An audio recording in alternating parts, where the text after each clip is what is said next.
Bismillahirrahmanirrahim. Assalamualaikum warahmatullahi wabarakatuh. Perkenalkan, saya Dr. Nurul Aulia Gaus yang sekarang sedang melanjutkan program studi di Magister Administrasi Rumah Sakit di Universitas Respati Indonesia. Sebelumnya saya ucapin juga terima kasih sama yang udah ngeklik video ini dan nonton. Semoga bisa menambah wawasan atau menambah pemahaman. Nah, seperti judulnya, kenapa sih pasien itu harus dirujuk? Nah, sebelum menjawab itu, kita harus tahu dulu nih tingkatan dari pelayanan kesehatan perorangan di Indonesia. Nah, berdasarkan Permenkes atau Peraturan Menteri Kesehatan Indonesia Nomor 001 Tahun 2012 tentang Sistem Rujukan Pelayanan Kesehatan Perorangan di Indonesia, itu ada 3 tingkatan. Tingkat pertama, tingkat kedua, dan tingkat ketiga. Nah, pelayanan kesehatan tingkat pertama itu merupakan pelayanan kesehatan dasar yang diberikan oleh dokter dan dokter gigi di puskesmas perawatan, tempat praktek perorangan, klinik pratama, klinik umum di balai atau lembaga pelayanan kesehatan, dan rumah sakit pratama. Nah, dalam keadaan tertentu, bidan atau perawat juga dapat memberikan pelayanan kesehatan tingkat pertama sesuai ketentuan peraturan perundang-undangan. Nah, pada saat pasien ke tingkat pertama ini, nanti akan dinilai dulu sama dokternya atau diperiksa dulu sama dokternya apakah penyakit pasien ini adalah penyakit yang memang bisa diselesaikan di tingkat pertama, dalam artian sesuai standar kompetensi dokter atau dokter gigi umum.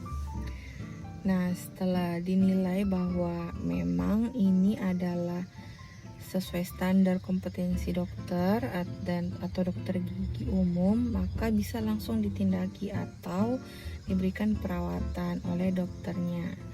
Nah, apabila menurut dokter ini sudah bukan kompetensi saya, nah, maka dokter tersebut akan merujuk pasien. Nah, sehingga pada saat dirujuk pun nanti akan dijelaskan mengapa pasien tersebut perlu dirujuk sebenarnya. Ada juga kasus di mana ini tuh sudah sesuai kompetensi dokter tersebut, jadi sudah sesuai standar kompetensi dokter gigi umum.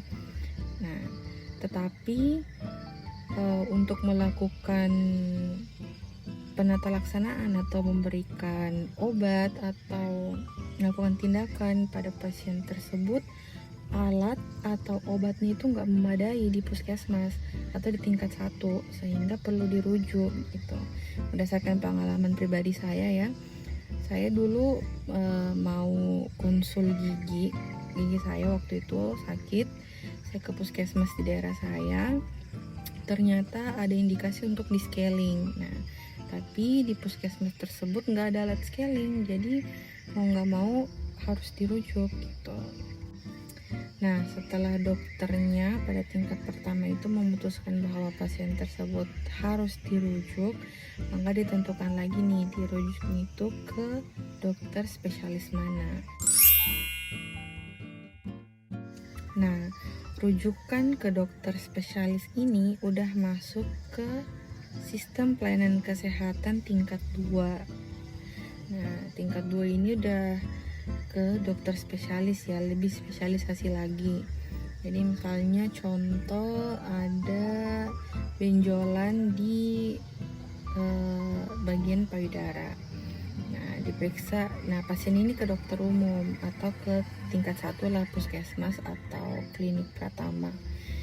Nah, diperiksa sama dokternya bilang ini bukan kompetensi saya, sehingga saya harus rujuk ke dokter spesialis bedah. Nah, udah sampai ke dokter spesialis bedah umum.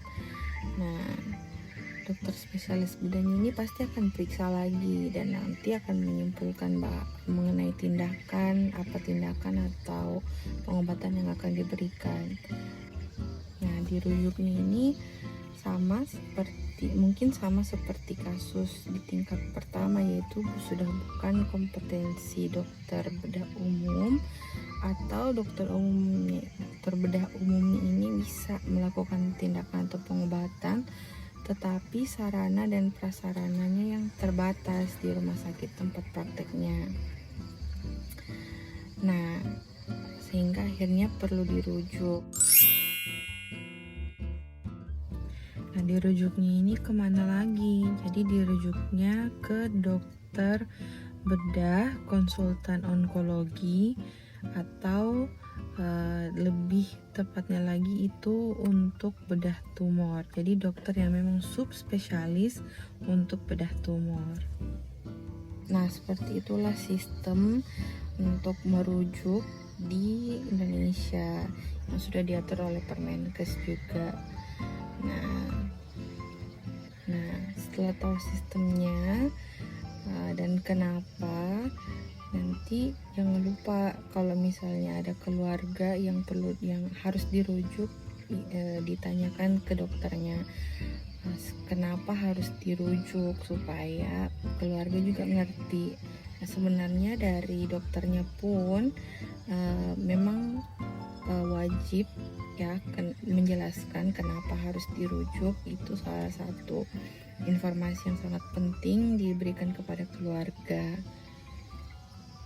Mungkin itu saja yang bisa saya jelaskan. Semoga bisa menambah pemahaman mengenai sistem rujukan dan mengapa harus dirujuk. Semoga bermanfaat. Mohon dan kurangnya mohon dimaafkan. Wabillahi taufiq wal hidayah. Wassalamualaikum warahmatullahi wabarakatuh.